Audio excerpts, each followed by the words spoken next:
Want to save time and make your Airtable base work for you automatically? Airtable Automations lets you trigger actions based on changes in your data.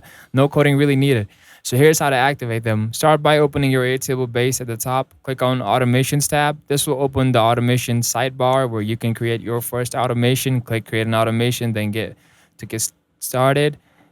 To get started, now you have to just set up your trigger. You can choose from options like when a record is updated, when a form is submitted, or even add a scheduled time. After choosing your trigger, define the conditions like which table and which fields should be involved. And next, add an action. Airtable gives you several built-in options like sending an email, updating a record, or posting to Slack.com.